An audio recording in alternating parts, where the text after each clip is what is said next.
तो बोलो सियावर रामचंद्र भगवान की जय। श्री राम जय जय राम, श्री राम जय राम, श्री राम जय जय राम, श्री राम जय राम, श्री राम जय जय राम,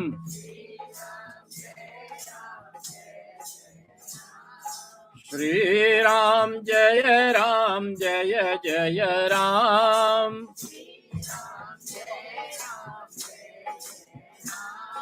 श्री राम जय जय राम, श्री राम जय राम,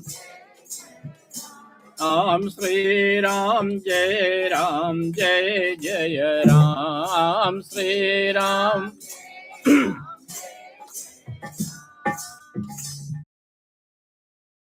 जय शिव शंकर जय शिव शंकर, जय शंकर भोले, शुभ देवों में देव निराले, जय बम बम भोले। जय शिव शंकर जय शिव शंकर, जय शंकर भोले, सब देवों में देव निराले, जय बम बम भोले।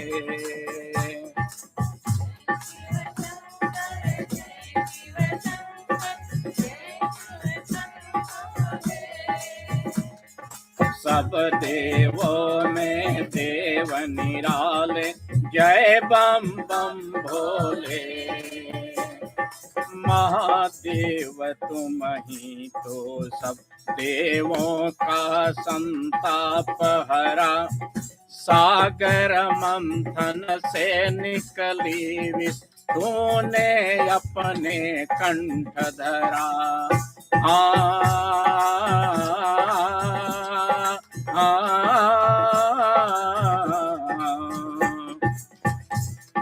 महादेव तूने ही सब देवों का ही संताप हरा, सागर मंथन से निकली विष तूने अपने कंठ धरा। इसलिए हर प्राणी तो तुमको, इसलिए हर प्राणी तो तुमको नीलकंठ बोले, सब देवों में देव निराले, जय बम बम भोले। जय शिव शंकर जय शिव शंकर, जय शंकर भोले, सब देवों में देव निराले। तेरे नाम अनेको बाबा, तेरी महिमा न्यारी, तेरे नाम अनेको बाबा, तेरी महिमा न्यारी, तेरे भेद अनोखे सबसे क्या जाने संसारी, तेरे भेद अनोखे सबसे क्या जाने संसारी। तू ही है कैलाशपति, तू ही है कैलाशपति, तू पर्वत पर डोले, सब देवों में देव निराले, जय बम बम। जय शिव शंकर जय शिव शंकर, जय शंकर भोले, सब देवों में देव निराले, जय बम बम भोले। जय शिव शंकर जय शिव शंकर,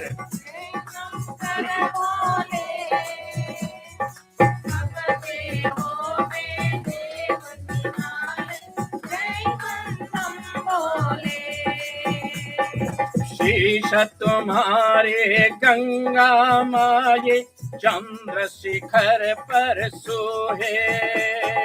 शीश तुम्हारे गंगा माये चंद्र शिखर पर सोहे। तन पर सर्प विचरते रहते भक्तों के मन मोहे। तन पे सर्प विचरते रहते भक्तों के मन मोहे।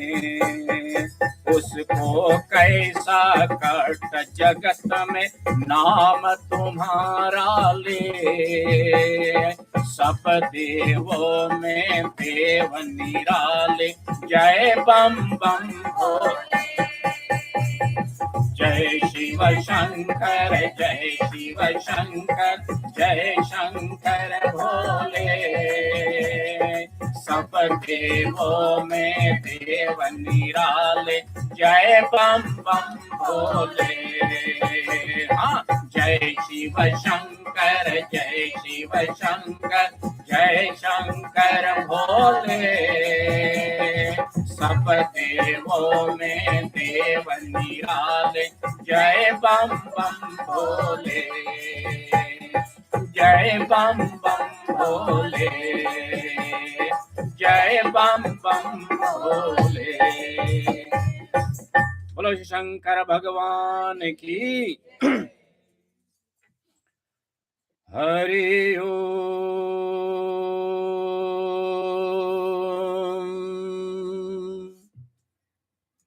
अखंडमंडलाकारं व्याप्तं येन चराचरं तत्पदं दर्शितं येन तस्मै श्री गुरुवे नमः।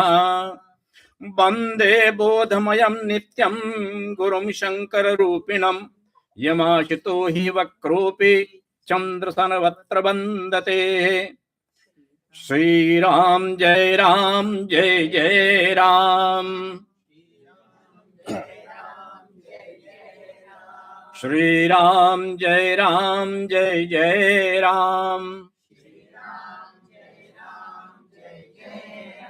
श्रीराम जय जय Ram.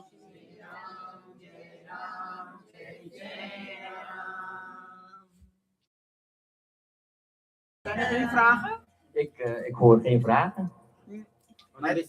Het gebeurt niet vaak dat wij een geleerde van dit gehalte hebben. Jullie overstromen mij altijd met vragen. En ik doe mijn best om ze te beantwoorden. Jullie mogen je vragen nu 10 keer moeilijker maken, want we hebben Swami Maharaj in ons midden. Iemand vraagt wel eens van Pandit, hoe kunnen wij erachter komen dat de kripa van Paramatma naar ons toestroomt? Mensen willen dat graag weten. Hoe weet ik dat God, Paramatma, kripa op mij doet? Want we zien hem niet, we horen hem niet. Een van de dingen waaraan je kunt zien dat Paramatma kripa op jou doet, is wanneer hij zijn speciale mensen jouw kant op stuurt. Dat is Santa Darshan. Hij stuurt zijn speciale mensen jullie kant op. We hebben vandaag Maharaj, hij komt van heel ver. En het is heel zeldzaam dat we hem zien. Dit is de eerste keer in 1,5 jaar dat wij hier opereren. We hebben ook Didi in ons midden. En als we een sant als hun zien, betekent er is kripa van Paramatma. En mijn siddhant is, als Paramatma kripa doet, maak er gebruik van. Stel alles wat je wil weten. Stel je vraag. Want hij kan vragen beantwoorden die ik nooit kan beantwoorden. Dus maak gebruik. En als je denkt, oké, ik heb echt niets te vragen, dan kun je in ieder geval Ashirwaad nemen van Maharaj. Hij is in ons midden. En zijn zegen is op zich al heel wat. Ja, dus als je geen vragen hebt, niet erg. Ik ga jullie niet dwingen. Maar je hebt wel een vraag. Dan kan je in ieder geval straks, als de vraag gedaan is, Ashirwaad nemen bij Maharaj. Ik heb 1 vraag, Swami. Maar wij mogen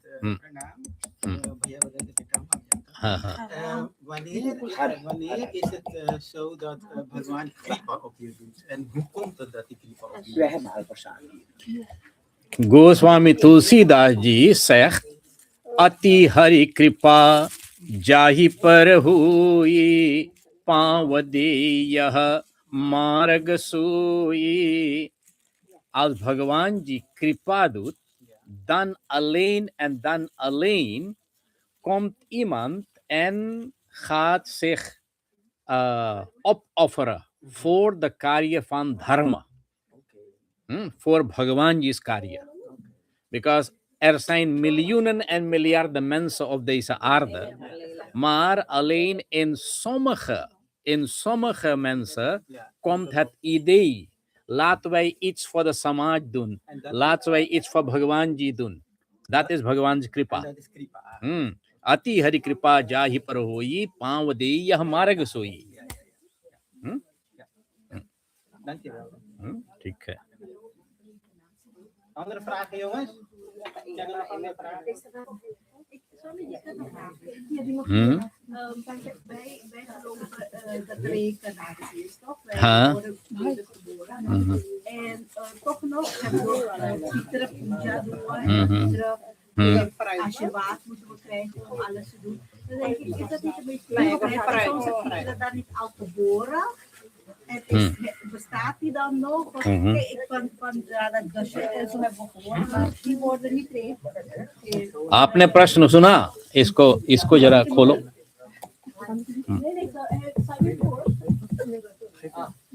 hello hello hello hello.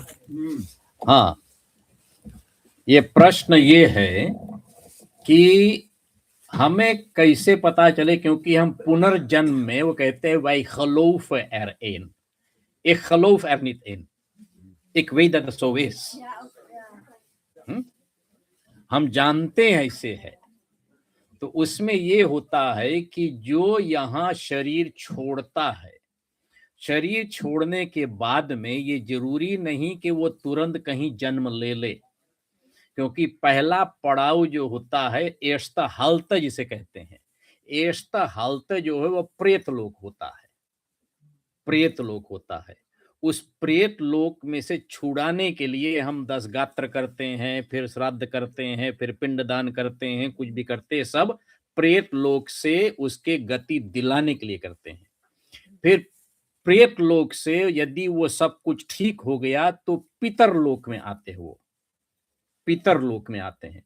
तो जब पितर लोक में आते हैं तो पितर लोक में उनका दर्जा ये हो जाता है कि वो भी देवताओं के तरह आशीर्वाद देने के कगार में आ जाते हैं, उसके कैटेगरी में आ जाते हैं. तो उसे कहते हैं आयुर्विद्या यशो बलम. 4 चीजें जो होता है, आयुर्विद्या यशो बलम, ये आपके पितरों के प्रसाद से मिलता है. पितर यदि आपसे प्रसन्न होंगे तो ये चीजें, आयु मतलब लाइफ टाइप, जो लाइफ स्पैन होता है, विद्या कैनस, यश, यश मतलब कीर्ति, कीर्ति मतलब जितना लोग आपको जानते हैं. किसी को केवल पड़ोस भी नहीं जानता है, और किसी को पूरे गांव जानता है, पूरे देश जानता, पूरे शहर जानता है. तो ये सब कीर्ति जो हैगा वो पितरों के प्रसाद से मिलता है. यशो बलम, बलम मतलब आपका जो जीवन जीने की शक्ति है वो भी आपको पितरों से मिलता है.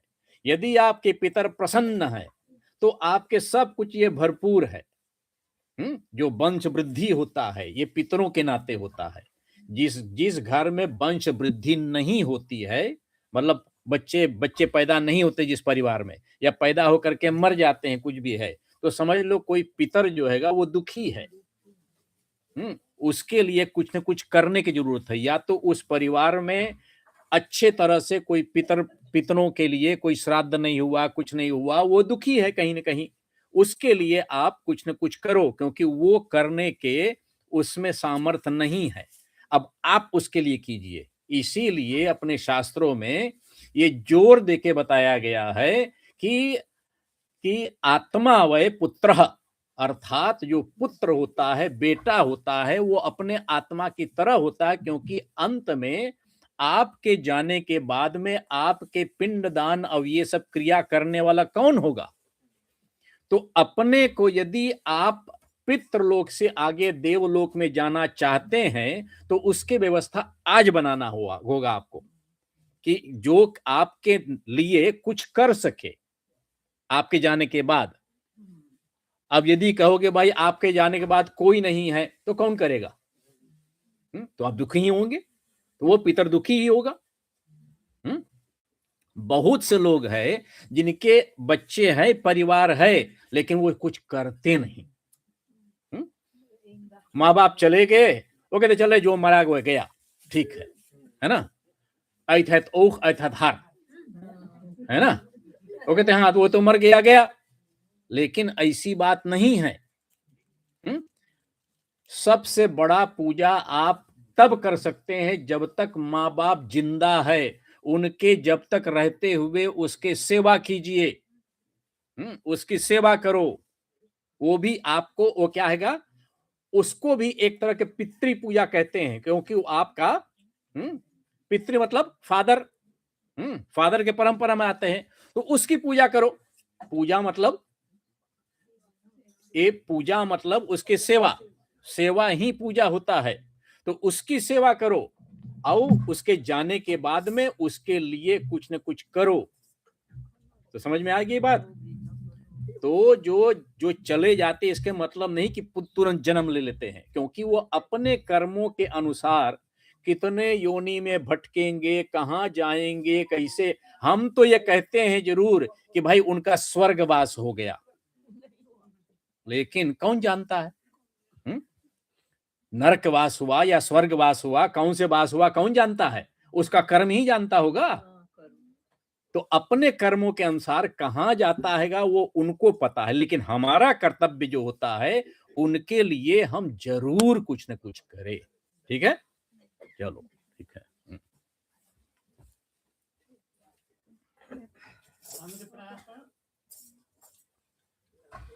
चलो बस हो गया। Mensen kunnen aan tafel. Hè? हाँ, Ja, ik hoor heel vaak dat er heel veel mensen dus कोई गुजर गया है तब एक बड़ी गलत काम की गया करके, लेकिन कभी कभी सुनीला भी कि कोई 12-13 रोज में या 6 महीना में दोन करे, वो कैसे है ये ना? हाँ, में भी ढेर नहीं, मान लिया जाए आपको, आप किसी के घर में गए, ठीक है ना, आप अपने बुरिया बस्तर बांध करके गए, भाई देखो आपके पास हम 10 दिन रहेंगे, है ना, हम 10 दिन रहेंगे आपके पास, और आपके मतलब जो कुछ है तो आपके अतिथि सेवा जो है, अतिथि सेवा 10 दिन करना है। तो आप उनसे कहोगे भैया देखो ऐसी बात हैगा, आपको माने एक थाली खाना होता है, मैं आपके एक दिन में 10 दाला खानी रख देता हूं, 10 थाली, है ना, आप खा लीजिए, 10 थाली आप खा लीजिए और 10 दिन के लिए हमें मुक्ति दीजिए। मतलब समझ गए कि नहीं? है, एक दिन में आप 10 खाली खिला दो, बाद में खिलाने की जरूरत ही नहीं है आपके। क्या इसे हो सकता है? नहीं, कैसे ठीक हो सकता है? जब हमारे सनातन धर्म के, क्योंकि ऐसे देखो मैं आपको समझाता हूं, 1 साल किस लिए? 1 साल किस लिए? क्योंकि हम सब सूर्य और चंद्रमा के आराधक है। हमारे यहाँ जो कुछ होता है वो सूर्य और चंद्रमा की गणना से होता है। तो सूर्य जो है वो सूर्य 1 साल से पहले उससे जल्दी तो नहीं घूमेगा ना। सूर्य के गति जो है वो वही रहेगा, है ना, 1 साल से पहले नहीं। मतलब जहां से शुरू हुआ था वहीं पर घूम के आने के लिए उनको 1 साल लगता है, और 1 साल में वही 1 साल उनके पास है जो उनके मुक्ति के कारण बन सकता है। 1 साल बाद जो हैगा, जिसको कहते हैं ऑटोमेटिस एवोल्यूशन, वो उस कैटेगरी से बाहर निकल जाता है। मतलब जैसे आप अस्पताल में गए तो अस्पताल में आपके लिए 10 दिन के लिए बेड रिजर्व है। 10 दिन के बाद वो कहेंगे भाई देखो आपका जो हैगा यहाँ से अब छुट्टी देना होगा, क्योंकि आपके लिए अब या तो पैसा नहीं, फॉरसेकरिंग नहीं भरेगा, या तो कोई कारण हैगा, आप अपने घर जाइए। आपका बीमारी ठीक हुआ नहीं ठीक हुआ हमसे कोई मतलब नहीं, आप अपने घर जाइए। ऐसे होता है, हमारे सामने हुआ है। एक पेशेंट को उनका फॉरसेकरिंग जो था वो $1 मिलियन का था, और $1 मिलियन जो है 3 महीना में खत्म हो गया। अस्पताल में 3 महीना में खत्म हो गया। 3 महीना बाद वो कहते भाई देखो आपका फॉरसेकरिंग हम नहीं भरेगा, हम आपको नहीं रख सकते हैं। उस आदमी को निकाल दिया अस्पताल से, वो गया, फिर वो किसी तरह से मैंने पैसा इकट्ठा करके सारा तो दे दिया उनको, थोड़ा इकट्ठा करके वो फिर इंडिया वापस गया, लेकिन फिर भी वो जिया नहीं, क्योंकि उतना देर में बहुत देर हो गया था। मतलब ये कह रहा हूं मैं कि आपका 1 साल का अवधि जो है वो सूर्य के कारण है। तो उस सूर्य के कारण में विधान में बताया गया है कि हर महीना, जैसे आपको समझाया आज ना, कि महीना में 1 दिन ऐसे आता है जहां पर आप महाशिवरात्रि मनाते हैं, वैसे ही पितरों का दिन जो है महीना में 1 बार अमावस्या को आता है। पितरों के 1 दिन आता है, वो अमावस्या का होता है, कृष्ण पक्ष में अमावस्या जो आता है उसमें आता है। तो हर महीना पिंड देने के या आपके तर्पण करने के वहां विधान है। अब बहुत लोग के लिए भाई बहुत मोइलक, फिर बहुत मोइलक। चलो ठीक है, तो आप यदि हर महीना ना कर सको तो 6 महीना में 1 बार कर लो, 6 महीना में 1 बार कर लो। वो कहते वो भी बहुत मोइलक, वो भी बहुत मोइलक। वो कहते फिर भाई साल में 1 बार कर लो, वो कहते वो भी बहुत मोइलक, वो भी बहुत मोइलक। तो कहते हैं ऐसे करो 10 दिन में करो, सब कुछ काम खत्म कर दो 1 दिन में। हाँ 1 दिन, हाँ आर्य समाजी करते हैं, आर्य समाजी करते हैं वो। हाँ वो दाह क्रिया करके आते, हवन कर देते, सब काम खत्म। सनातन में भी शुरू हो गया स्वामी। नहीं भैया, देखिए सनातन में नहीं शुरू हुआ है, आप लोगों में शुरू हुआ है। सनातन धर्म में ये नहीं शुरू हुआ है, ये आप लोगों में शुरू हुआ है।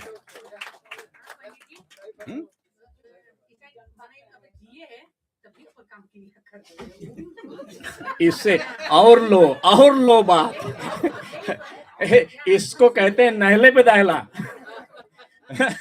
हाँ नहीं, इसलिए क्योंकि वो परेशान होके करते हैं इसे, क्योंकि उनके बच्चे, आजकल के बच्चे जो है नालायक निकल गए हैं। आजकल के बच्चे जो है नालायक निकले, नरकगामी। वो अपने पूर्वजों को नरकगामी बनाते हैं, इसलिए वो भी नरक में ही जाएंगे, है ना। वो क्या समझते हैं कि अपना पिंडदान कर लेंगे क्योंकि कम से कम हो जाएगा, लेकिन उसमें ये होता है, एक संप्रदाय में होता है, एक संप्रदाय में जो शैव संप्रदाय है, शैव संप्रदाय में, उसमें भी एक संप्रदाय हो लिंगायत, उसमें ये होता है, और अघोरियों में उसमें यह होता है कि अपना पिंडदान अपने आप दे देते हैं। लेकिन जो अपना पिंडदान अपने आप दे देते हैं, उसमें एक शर्त होता है कि उसके बाद आपको चलता फिरता मुर्दा माना जाएगा। जो अपना पिंडदान दे दिया तो फिर वो मुर्दा ही है, तो उसको मुर्दा माना जाता है। इसलिए उसको कभी शादी विवाह में नहीं बुलाते हैं, क्योंकि अमंगल होता है, मुर्दा है वो, अमंगल होता है। कभी वो आशीर्वाद किसी को नहीं दे सकता, क्योंकि वो मुर्दा है।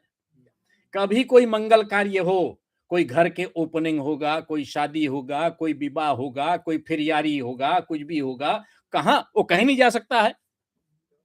उनका दर्शन मात्र मुर्दा के दर्शन करोगे। तो जो अपना पिंडदान दे दिया, वो तो या कहीं जंगल में चले जाए, तब तो बहुत अच्छी बात है। लेकिन समाज में रहना है आपको, तो समाज से, पूरा समाज से नाता तोड़ना पड़ेगा। ना ही कहीं आना होगा, ना ही कहीं जाना होगा, कुछ भी है, तब आप तसल्ली है कि ठीक भाई हम अपना पिंडदान कर लिए, हमारे बाद में कोई देने वाला है नहीं, मैं अकेला हूं, अकेला आया हूं, अकेला जाऊंगा, ठीक है ना। उस समय में ये हो सकता है, लेकिन केवल एक ही संप्रदाय में है वो। तो वो इस समाज में आप कहते परिवार में रह करके, परिवार समाज में रह करके वो काम करना वो गलत है, वो गलत, वो अशुभ है, वो अशुभ है।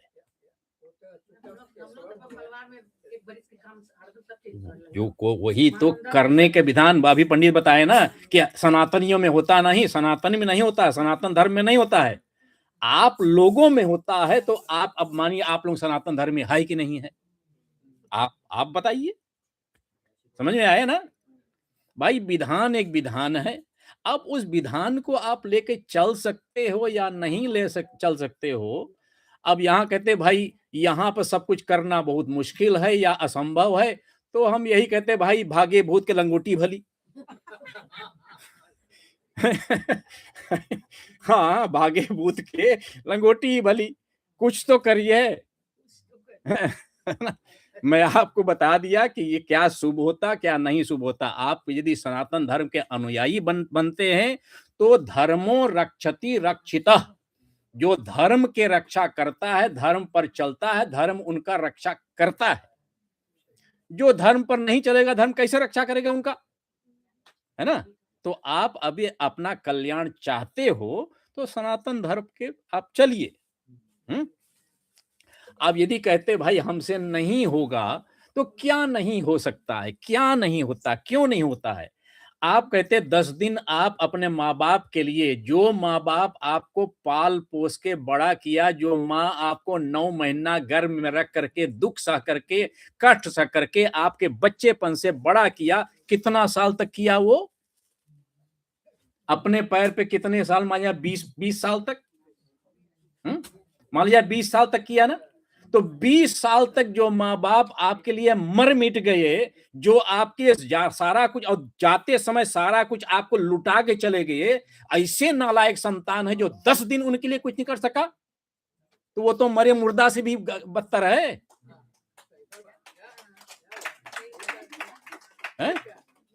वो तो मुर्दा से भी बदतर है। ऐसे लोगों के चेहरा भी नहीं देखना चाहिए, चेहरा देखना भी पाप होता है ऐसे लोग के।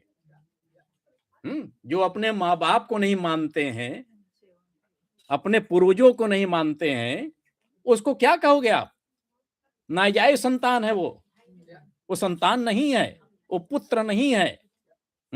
पुत्र मतलब पू नाम नरक त्रायते इति पुत्र, जो पू नाम नरक से अपार कर दे अपने पूर्वजों को, उसको कहते पुत्र, उसको पुत्र कहते हैं।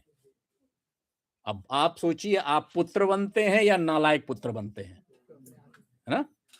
क्षमा कीजिए हमारे शब्दों को, लेकिन ये सत्य है, ये सत्य है, ठीक है ना।